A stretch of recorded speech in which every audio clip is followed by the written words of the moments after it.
Hello, everyone. The Dyson boys. We are back. I'm Jay. Bobby. That's my baby brother. All right. So the liberals are still in meltdown mode. You could melt gold bars on these guys' heads right now, and they wouldn't even feel it. By the time the election comes, you're going to be able to use the heads for blast furnaces to make steel. I'm telling you, because they are bent. They are out of their minds. So Nikki Haley resigns as the UN ambassador, the United States UN ambassador. You know what's going to happen. Yeah. They're going to, the mainstream media is going to come out and they're going to spin it as if the reason she resigned is because her and Trump couldn't get along. Yeah, that'll be it. Because they want to have the narrative and put the narrative out that there's chaos in the White House. They've been doing that for a long time. Ever since he's been in office. Yeah. His administration is chaotic. Yeah. If the administration is chaotic, how's he getting so much done that they don't talk about? That they don't talk about. Yeah, how's he doing that? Yeah. If the administration's all him and Nikki Haley were at odds, why was she raking the UN over the coals? It's like just because, well, they don't know how to handle losing, number one. Losing is not something they thought they would ever experience. So when you haven't planned for something, what do you fall back on? What you know? Yeah. The military counts on that when they train their troops. They go through that progression.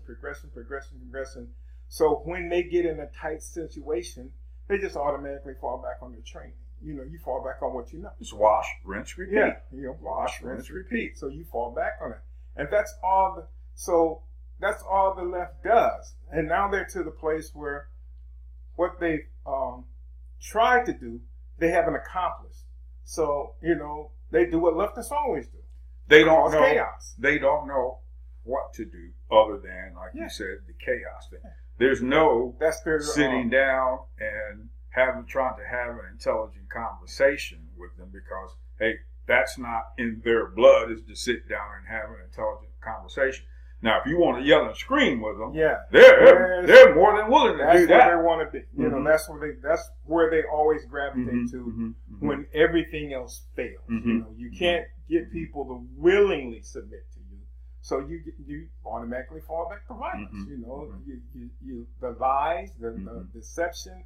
You automatically fall. You're corrupt, so you automatically fall to corrupt things. You can't all of a sudden get an epiphany and say, "Oh, wait a minute, we've been going at this all wrong." Because in their minds they haven't been going at it wrong. It's just you people are too stupid to understand that they're right.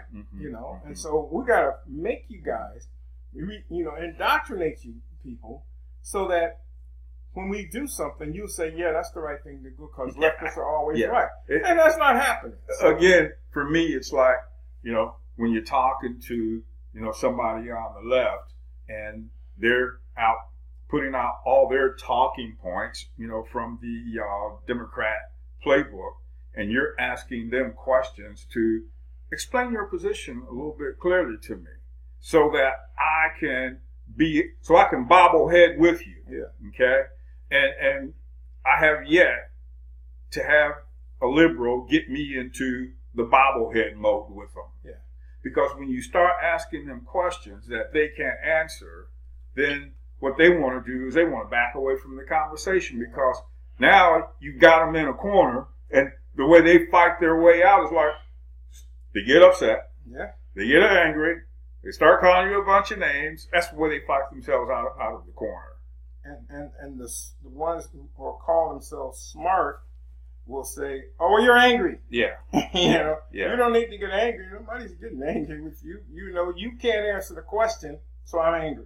I wished I had looked up before we got on the show, looked up the billionaire's name who said that he's going to be waging war against rich white men. Here's this guy, a rich white man himself. He's a billionaire.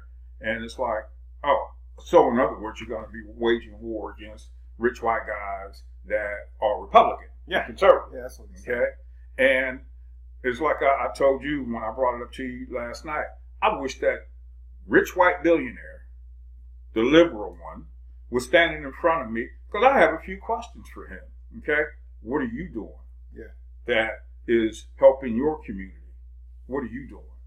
And I bet you a dime to a dollar, 10 to 1 odds, man, that this guy is sitting there doing nothing. Yeah. But running his doggone mouth, and he'll donate, to some liberal lefty organization that he thinks going to help take down, rich white men or whatever that's supposed to mean. Which, of course, we know what it means. He's Republican. And I'm watching Dinesh D'Souza, this young kid, trying at Amherst College, trying to tell him, how wrong he is about America.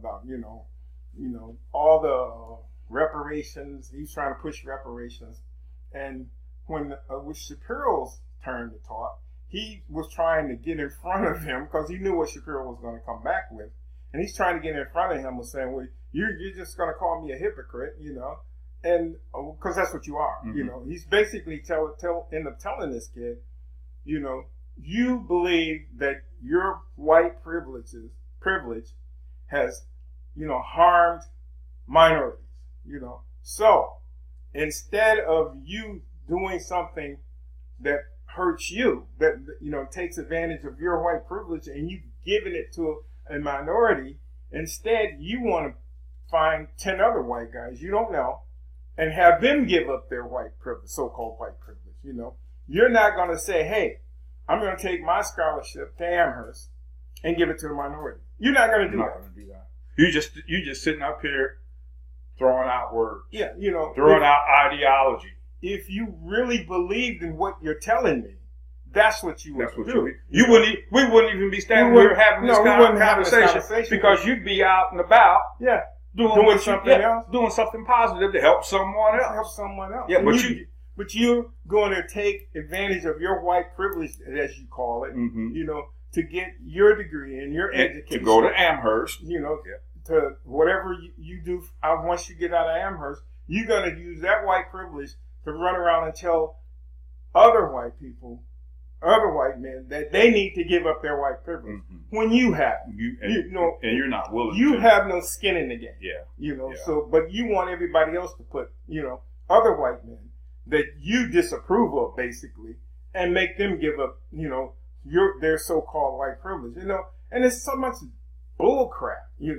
If you really believe that, it's just like when you're talking to church folks. I'm not talking about Christians, I'm talking about church people. All right, a lot of you out there know the difference. But when you're talking to church folk, and I'm going to put it like this: in the black community, all white people are evil, mean, nasty, and we should have nothing to do with them. Okay, there's a few good ones, but mostly, they don't like you. And they buy into the, if you're in a white neighborhood, the police might just come up to you as a young black man and start shooting you for no other reason. No reason other than, oh, it's a black guy. Bam. You want me to believe when is the last time that happened? My point exactly. That junk doesn't happen all the time. But we can go 5 miles over here and to the east, because we're in the west side of Flint. We can go over here, on Dayton, and that junk happens all the time. Black people at each other all the time. We go to Chicago, look at that mess. Baltimore, look at that mess. Go anywhere black people are predominant in a city and you see crap. So you're telling me that I need to be afraid of some white guy in Flushing who's the police. Some young black dude gets out, going to get his kid from the school. He's policing the school. You telling me, oh, well, you better look out, Far as you know, they could have went to school together. You don't know that. You just assume because of the crap you getting out of the pulpit where you go to school, where you go to church. The nonsense. I'm not buying that. It's so much nonsense you got to wade through out here because people just throw stuff out here. White privilege. Well, what does that even mean? Well, white people take advantage of black people. Okay, so what you gonna do about it? That's what Michael Savage is talking about in his book that he's coming out with. What's the name of the book? Stop Mass Hysteria. He's talking about how when you're talking to liberals or you see them in action, folks on the left, it's the same old game. Yeah. Nothing new at all. So when you're talking to a lefty, liberal, progressive, or whatever you want to call them, I call them lunatics. When you're talking to them, he asks a question in his book. What kind of conversation do you have with them? We've discovered just ask them questions. When they make a point out of the old playbook, ask them a question about it. Ask them to define and clarify what they just said. It's like with one of our nephews. We were talking, and he said something, and I questioned him on it. And then he said, "Well, I didn't say that." "Yes, you did." Okay, and we were going back and forth in a chat, and I copied and pasted what he said. "That's what you said right there." "Well, you took me out of context." "No, I didn't take you out of context. I'm replying back to you based on what you said.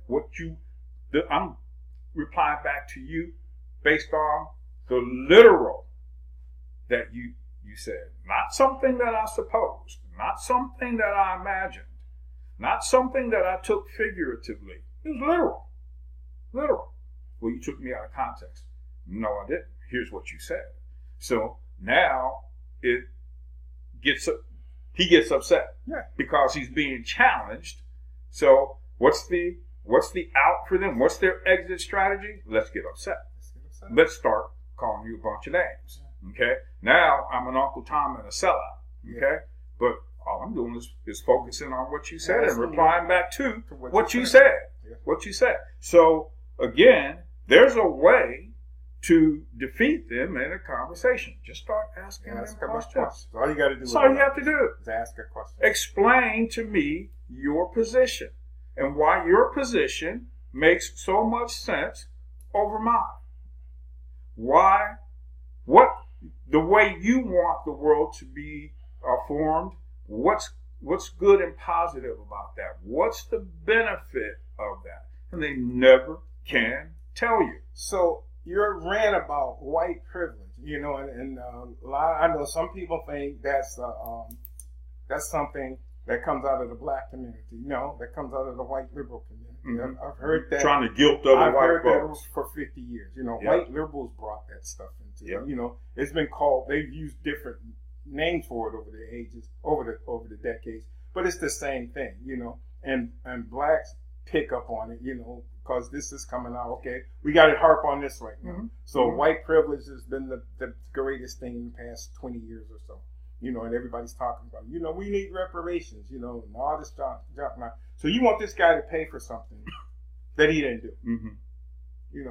Have you, and you talking to white conservatives, and it's like, did you own any slaves? Yeah. No. When did your people come to America? So why are you feeling guilty about it? When did your people come to America? They came in the late 1800s, the early 1900s. So slavery was over before you got here. So why are you picking that up and trying to own it? Why? It's not yours. Yeah. Why are you buying into that in the first place? I don't buy into the reparations thing because you ask anybody that's talking reparations. Okay, so how much is enough? Yeah. How much would you be paid to say that, hey, you're satisfied and that settles the whole deal for you? Because, hey, reparations are not going to get rid of the fact that there was slavery. Yeah. Reparations doesn't make that disappear. And it's not going to... Hold on. So reparations does what? Nothing with regard to slavery and the issue of slavery. All reparations does is stick money in somebody's pocket that never was a slave, that never experienced what it was like to be a slave here in America. They don't have any idea about what that's about. So your reparations, it doesn't wipe the slate clean in any way, shape, or form. It's a form of greed, if you ask me. Yeah. And I don't want to have anything to do with that because that does not change anything. Hey, my great grandfather was a slave. Okay? But me getting paid for something that took place in his life doesn't change the fact that it took place in his life. Yeah. Doesn't change that. So that is an idiotic position to take. Again, if someone you're in a conversation with someone and they're talking about reparations, it's like, what benefit does reparations bring to you or your ancestors? What does it solve? Nothing. Solve nothing. You can't rewrite that history and make it disappear. Yeah. Which is something liberals like to do anyway. You know, and it's like, so so let's just say, for the sake of the argument, the federal government decides to write every minority that might have been a slave a check for $1 million. Okay, so we got that out the way. Now you get your $1 million. Is that going to change your approach to life? And how? What are you going to do? You're going to spend it. You're not going to put it in a trust fund and save it for your kids' educations. You're not going to do that because you're not used to handling large sums of money. So, you're going to buy a house, you're going to buy a bunch of cars, and before you know it, that $1 million is gone and your house is being repossessed, because you're not focused on, the fact that $1 million isn't a whole lot of money. Sound like a whole lot of money. But, when you start buying $500,000 houses, and, then you got to pay the taxes on that. Insurance and all that, and if you pay cash for the house, you still got to pay taxes, you still got to get the insurance on that house, and it's like, you don't see past that. So here's this guy who's worked himself up, from, a common laborer to being a millionaire by running his own business, and you go by the guy's house and it's like, dang, this house ain't too much better than my mom and dad's house, because he understands money. He understands how to use money to make money. Most people don't. You give somebody, well, let me borrow $20. They're gonna be back next week or tomorrow wanting $20 more. Dude, and you don't have $20. And then you say, here, dude, call this number and talk to so and so, and he'll hook you up and give you a job. Did you hear from that guy? Nope. Didn't hear from him. Then you go talk. Then you talk. Oh man, I'm gonna be working for the white man. Okay, leave that one alone. Because it's the percentages. You leave that one alone. Because that one doesn't want to do anything. All the reparations in the world isn't gonna fix that mindset. Because they're stuck in that and they've been in that, and that's the thing. Looking at Malcolm X, no matter what you think of him, back in the day. His thing was, instead of you hollering and screaming at the white man to give you something, why don't you start your own enterprise? Why don't you do something for you? Well, the white man gonna woo? You don't know that because you haven't tried. Mm-hmm. So how would you know that? There are plenty of black businesses out here that, defy the nonsense you just threw at me. But I got to put effort in this. Yeah, I got to do this. Yeah. Now, if you don't want to run a business, fine, but don't tell me you can't go and get a job starting at minimum wage and work and improve your skill set. Go to school, go to college or whatever. People have worked their way through college and all this good stuff, but you keep saying that you're at this disadvantage and you never push against whatever disadvantage you think you have. You're going to run in, if you're white people, you run in opposition where people don't want you to have certain things, and they're just as white as you. And this. It's human beings. We mix bigotry, prejudice, and racism. We throw them all in the same box, and they're not. All of us, at some extent, are prejudiced. You are prejudiced towards your mom and dad over somebody else's mom and dad. When we look at the terms and use them as they're originally intended to be using, and stop calling racism, the ability of somebody to impose their will over you. No, racism is when you say, okay, I don't want to have nothing to do with those people there because they're not like me. That's racism, basically, But we have so much nonsense floating around, and people don't really look at it, more than the angry young black dude.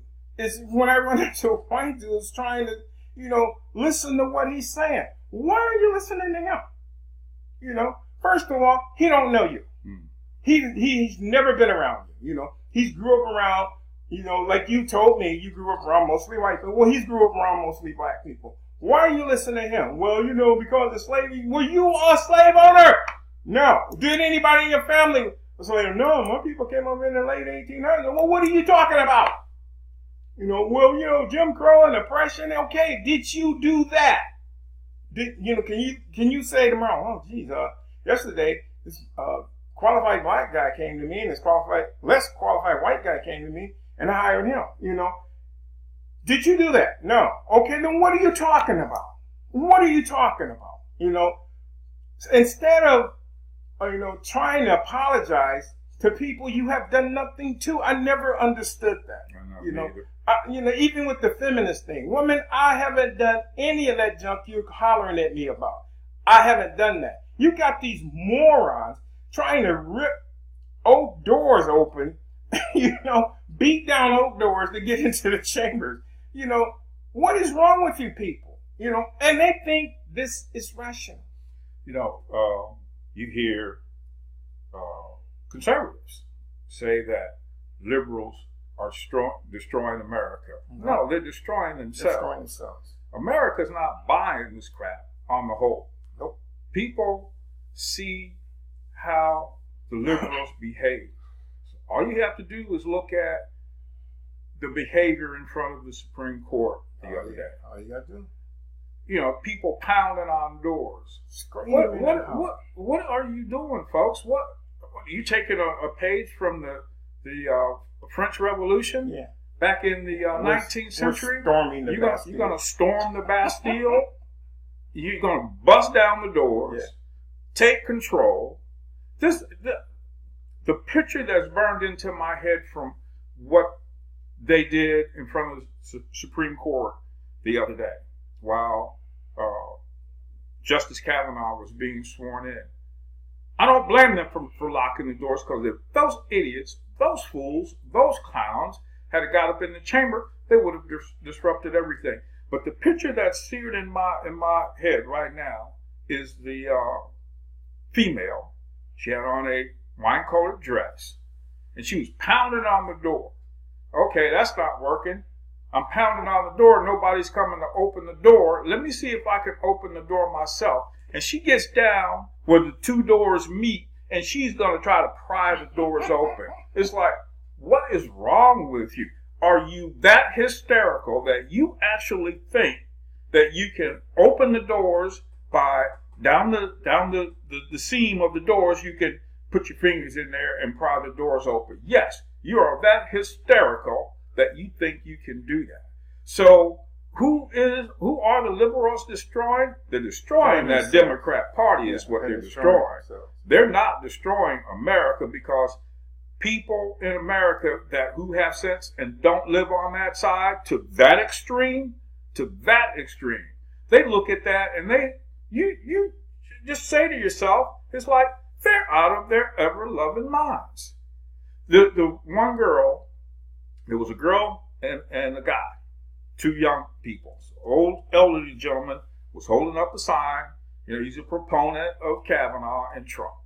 They're dancing around him. It's like, what are you guys doing, a rain dance? I hope everybody's got their umbrellas, because it's going to start raining once these guys keep it up. They're dancing around. The female, she's dancing around, shaking her behind. It's like, man, somebody get her a pole. And she reaches up and she slaps the guy's signs out of his hands and all of that. The next time you see her, she's wearing zip ties with her hands behind her back. Okay? It's like, you guys go out and you do this silly stuff. You get yourselves in a position where you're going to get hauled off down to the police station. You're going to be booked with something. And the professors and the lying mainstream media and Maxine Waters and everybody on that side that are telling you it's cool to go out and do that stuff, when you get popped because you went and did something stupid like assaulted someone, where's Maxine then? Where's Nancy Pelosi? Where's your professor? Yeah, they're not gonna come down there. They're sitting back at the crib watching you on television be stupid. But you guys are too silly and too lunatic to realize you're being used. You're being used. You're willing accomplices in that crazy mess. So, Michael Savage says, hey, liberals are destroying America. Nope, I beg to disagree. They're destroying that Democrat Party because they've taken over. That extreme left wing has taken over the Democrat Party and it's going to burn it down. All you have to do is look at the behavior and how these folks get out there, yell and scream and act like clowns. That's all you got to keep your eye on. And when you're confronted by one, just start asking them questions. It messes them up because they don't have an answer because all they've been taught is some stupid talking point out of that crazy playbook that the left uses and have been using for years. And most when you watch this one little girl on InfoWars, she goes out and she interviews a lot of these leftists, And I remember one where Hillary put her book out and she was going to this bookstore and she was interviewing the people standing on the sidewalk, and one of her security guards and another security guard came up and was standing between her and the people she was trying to interview and pushing her. And she was telling them, you don't be pushing at me. You don't touch my mic. I have just as much right to be here, as you do. And so the real police came on. They talked to her, and then he went and talked to them, and then they were way down there by the gate glaring at her because they couldn't go down there and keep her off people. And she's talking to people, and some of them, the smug ones, I don't want to talk to you. They make their little comment, then they want to answer her questions. And then every once in a while she would get one that engaged in her, and then the screaming harpies, then the screechers would come up and try to get between them and her. He said, no, he's talking to me, but you don't want him talking to me, so now you're going to shut down his free speech and my free speech, And he was like, he kind of like got in between them, like, I'm trying to talk to her, And so they still in the background hollering and screaming, but he's talking with her, And it's like, you don't want people to engage in conversation. You don't want that because when you start asking them questions, like you say, they quickly run out of answers. They don't have an answer in the first place. Run out of talking points, I should say. They quickly run out of talking points. Then when the talking points are shot down, they have nothing else to fall back on. So, I don't want to talk to you anymore. And I tell a lot of people when I'm talking to them, and they throw some nonsense at me. I don't like talking to you about this kind of stuff. I wouldn't like talking to me either if I were you. Because you aren't talking to me. We're not communicating. You will fall back. The educated ones will fall back on, well, that's my opinion. We're not talking about opinions. Laws are not formed on opinions. I remember when I lived in California, a friend of mine in San Francisco, we got into a conversation about the Gulf War. And she said, well, the war is all about oil. I said, so what if it is? My lifestyle revolves around petroleum-based products. Yours does too. So, but you guys on your side of the fence won't let us drill for our own commodity here in this country, which is oil. Yeah. Okay? You'll go blow up a pipeline somewhere if it's transporting oil. Let me ask you a question. Do you drive a car? She says, yeah. Try to drive it without oil in your engine and see how far you get. Even if you have oil in your engines, there's moving parts on your car that needs to be lubricated. Yeah. Okay? Outside of that engine. If you decide that you're not going to drive a car and you're going to drive a motorcycle or a bicycle, you still need some kind of lubrication on the moving parts. It got to a point, she says, I don't like to talk politics with you. Of course you don't. Okay, why? Because I'm coming back at you, replying to what you said, and it runs counter to what you believe. That's why you don't want to talk politics with me. Of course you don't. Because I'm taking your position and I'm turning it upside down, and you understand and realize that I am turning it upside down. It's like I used to be this on Facebook, this girl, I forget, Paula Prius, she called herself, and she was going to go off oil. You know, she was not going to use any petroleum products at all. You know, so she got rid of all the petroleum products in her house. And then the guy was talking to her, okay, you know, well, give me that ink pen you have. You know, he said, what? That's made with petroleum products. Yeah. You know, the plastic tube, you know, the metal in there had to be formed, you know, with petroleum products. The machine that formed that used petroleum products to lubricate their works and stuff. And so when he got down to her computer, she thought she was safe. She got her tablet and stuff. He said, nope. He said, nope, petroleum products, you know. So he takes that from her. So, and then when he took her cell phone, that's when she loses. You know, now you're taking my lifeblood from me. Because you know? because it seems like liberals think in one dimension. Yeah. Just using the topic of oil, all they see is the liquid petroleum. Gas and oil. Yeah, gas and oil. That's all they see is the liquid. They don't But see hey, that car that you drive, the machinery that made that car, man, they couldn't make that car if it weren't lubricated. If that it machinery wasn't for oil, you know, wasn't for fossil fuels, you wouldn't have steel. Yeah. So if you stop, well, we're gonna get rid of coal. Okay, we're not gonna make any more steel. Yeah. You know. Yeah. Because that's where the process, one of the base processes in making steel comes from. Mm-hmm. So you're not gonna have that anymore. Mm-hmm. You're not gonna.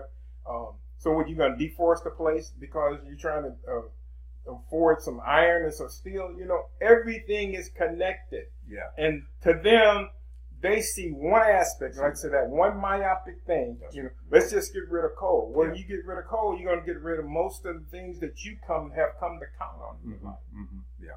Now, so if we go along with you guys, we'll go back to whale fat, using whale fat.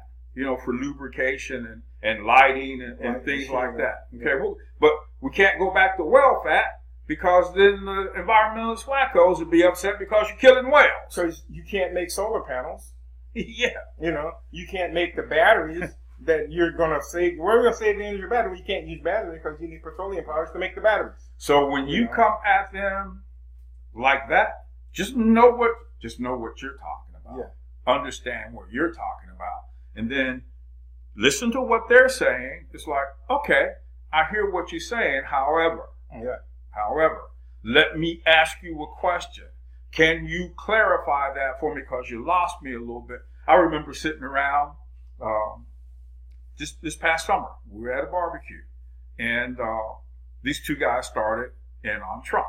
One's a lawyer, one's a deacon in a church, and it was three. And then another guy was sitting there. And they started talking about how Putin, that Trump was a puppet of Putin. He was a secret agent, right? Because that's what the mainstream media was talking about at that time. Yeah. So I said, hey, let me ask you guys something, because I don't keep up with the news that well. Can I ask you guys something? And they said, sure. So, Trump going to meet Putin, he's an agent, a secret agent for the Russians, right? And they said, yeah.